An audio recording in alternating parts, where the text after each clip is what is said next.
मी बनवते आता चून गोळे। इकडे बघून घ्या, हे बघून घ्या। इथे लसूण, मिरच्या, अद्रक याची पेस्ट करून घेणार आणि एवढा बारीक चिरलेला कांदा, इथं बारीक चिरलेलं टमाटर एवढे बारीक चिरायचं आणि हा कोथिंबीर आपण हिच्यातच टाकणार पेस्ट करायला।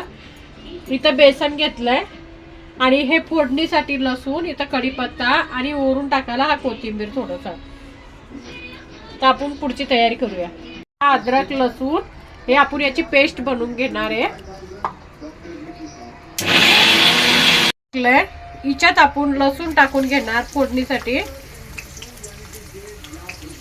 कढीपत्ता आणि थोडंसं जिरं,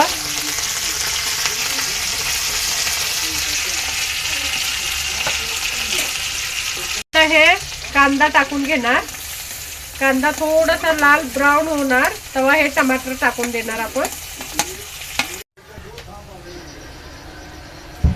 टमाटर टाकून घेणार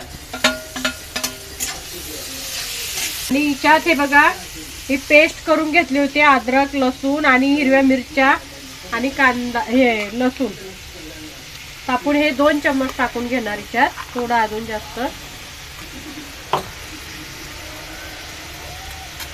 धनिया पावडर, 1 चम्मच लाल तिखट, 1 चम्मच हळद, 1 चम्मच गरम मसाला। गरम मसाला थोडासा टाकूया आपण। हे महा मसाला शिजून घेऊया, तोपर्यंत आपण इकडे तयारी करूया। बघून घ्या आपला मसाला किती छान झालाय। तर 1 चम्मच लाल तिखट, थोडीशी हळद कारण की आपण तिकडे टाकली ना मसाल्यामध्ये।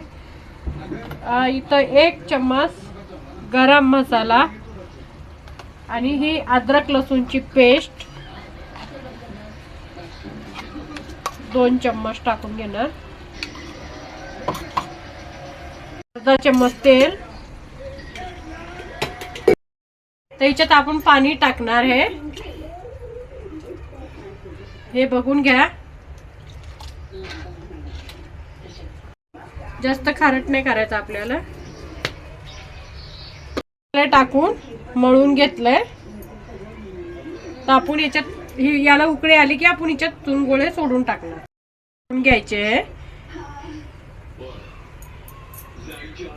आपण हिच्यावर टाकणार आता कोथिंबीर। आता गॅस करणार आपण बंद। हे बघा आपली किती छान झाले हे चून गोळे, बघून घ्या।